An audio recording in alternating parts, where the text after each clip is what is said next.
Saya sekarang berada di daerah pagar laut sepanjang 30 km yang bikin heboh satu negeri. Mari kita tanya warga nelayan di sini soal pagar laut ini. Assalamualaikum. Waalaikumsalam. Izin nanya ya Pak, orang asli sini? Ya, asli sini. Ya, saya asli orang sini. Pekerjaannya? Nelayan, Pak. Bapak? Nelayan. Itu pagar laut siapa yang bikin, Pak? Ya, kita, Pak, warga sini, Pak. Warga sini yang bikin? Iya. Terus modalnya dari mana? Ya, kita patungan para nelayan, Pak. Oh, jadi ini modalnya dapat patungan? Iya, Pak. Ya, dari patungan dari nelayan, Pak. Gimana cara bikinnya, Pak? Kita pasang satu-satu dari pinggir, naik perahu, nyampe tengah. Oh, jadi bukan pakai beko ya, Pak? Enggak, Pak. Naik pakai perahu, Pak. Oh, ke tengahnya pakai perahu. Jadi jelas ya guys ya, itu video beko itu hoax. Saya udah cek, itu video beko itu adanya di Bekasi, bukan di sini. Berapa lama jadi sampai tengah gitu, Pak? Ada 5 tahunan, Pak. Kita nyicil pelan-pelan nyampe kelar. Oh, jadi ini ngebangun sampai tengah ini udah ada 5 tahun? Udah ada, Pak, 5 tahun, Pak. Jadi jelas ya, yang bilang ini pagar laut ini sebulan jadi itu hoax. Ada pesan-pesan yang mau disampaikan, Pak? Dengan Bapak kita Presiden, Pak Prabowo, ini bambu kita bikin capek-capek, tolong jangan dihancurin karena sangat berguna. Jadi Pak Prabowo beserta jajarannya, jangan termakan hoax pagar laut ini milik PIK 2 atau milik Agung Sedayu ya Pak. Pagar laut ini saya bisa pastikan milik nelayan warga sini, Pak. Aduh, kasihan juga ini ya. Kalau bener itu punya nelayan, 5 tahun mereka patungan beli bambu, ditancep-tancepin di laut. Tapi pinter mereka, bawanya ke tengah laut itu pakai perahu, bukan pakai beko. Sekarang bayangkan kalau dia bawa bambunya itu ke tengah laut pakai beko. Jangankan 5 tahun, 5.000 tahun pun mungkin gak akan bisa, Pak. Tenggelam bekonya, Pak. Nah, kalau pakai perahu 5 tahun bisa segitu.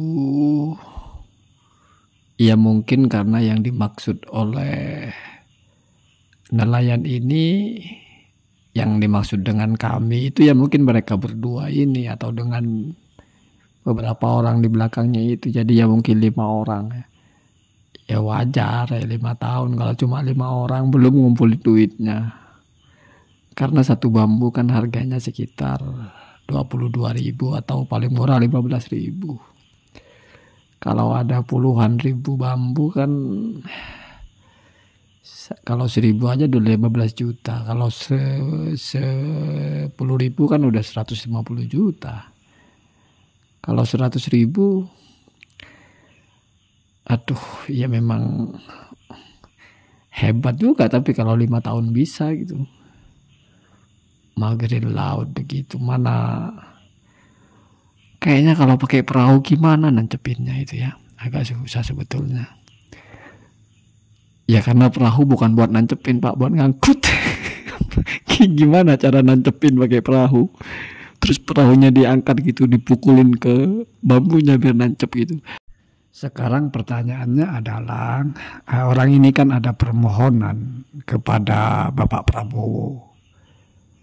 Sementara Bapak Prabowo itu sudah memerintahkan, bahkan sudah dilaksanakan berkaitan dengan pagar laut itu. Apakah berarti Bapak Prabowo ini akan menghentikan apa yang sudah dilaksanakan atau diperintahkan itu atas nama mendengarkan aspirasi dari dua nelayan ini, kan berdua itu ya? Atau bagaimana? Menurut saya ya ambil jalan tengah saja, ya penuhi permintaan nelayan ini, yaitu jangan dihancurkan. Ya sudah, jangan dihancurkan, dicabut aja. Jadi bambunya nggak dihancurkan, cuma dicabut gitu. Lagi iseng bener, ngapain bambu dihancurkan? Yang penting dicabut aja, nggak di situ gitu, nggak mengganggu orang nelayan yang lain gitu. Jadi ya Pak Prabowo bisa tetap meneruskan apa yang sudah diperintahkan itu, Tapi ya mungkin memberikan catatan, awas jangan dihancurkan bambunya itu punya nelayan itu, kasihan mereka yang pasang katanya. Dan itu sudah sesuai dengan permintaan mereka, yaitu jangan dihancurkan. Nggak ada yang menghancurkan bambunya. Ya mungkin ada yang patah mungkin ya. Ya mungkin dicabutnya terlalu keras ya nggak patah gitu. Saya mau mencoba memahami ini dengan pemahaman yang netral ya. Kita kan butuh netral sekarang itu. Jadi tidak perlu dihentikan juga apa yang sudah dilaksanakan, dan tidak berarti mengabaikan permohonan beberapa orang nelayan ini, karena maunya jangan dihancurkan. Dan Pak Prabowo pun maunya juga bukan menghancurkan bambunya, tapi mencabut aja. Ya dicabut gitu. Walaupun sebetulnya mungkin ini yang paling jauh ya, sampai kepada siapa yang punya, yaitu mereka ini ternyata. Entah mereka berdua atau dengan orang yang di belakangnya atau siapa lagi gitu yang patungan gitu.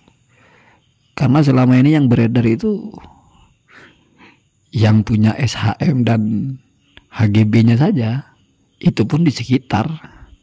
Ya sekitar kan nggak tahu sebelah mananya. Belum ada yang mengatakan itu punya siapa. Ketika pun dicari pemilik sebagian dari sertifikatnya, itu ada sebagian perusahaan yang ya bukan PIK 2, memang bukan PIK 2. Cuma 99% sahamnya punya PIK 2, tapi bukan PIK 2. Iya. Ya begitu, kenyataannya begitu. Agak susah emang dunia sekarang ini. Ada aja model-model begini. Kalau lihat Abu Janda ini kan kayaknya ini orang lama. Ya mungkin namanya corongan itu kan bunyi ya. Corong lama berbunyi kembali, atau berisik. Berisik itu berbunyi. Jadi saya ralat bukan congor, corong. Corong itu seperti ada tokek. Udah berhenti ya. Ada tokek ya. Nggak bagus.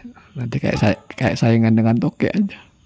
Jadi semoga Pak Prabowo mendengar ini dan menginstruksikan, tolong bambunya jangan dihancurkan, dicabut aja. Karena kalau Anda perhatikan permohonan dari orang ini adalah tolong bambu ini, ingat ya dia bilang tolong bambu ini jangan dihancurkan karena sangat berguna. Jangan-jangan maksudnya berguna itu bambunya, bukan pagarnya. Ya bambu ya berguna Pak. Bisa buat tempat makan kayak itu kan pakai bambu semua itu. Mungkin maksudnya begitu ya. Jadi yang penting jangan dihancurkan, dicabut ya dicabut aja, tapi jangan dihancurkan bambunya gitu. Karena masih sangat berguna gitu. Mungkin begitu ya. Namanya mungkin ya.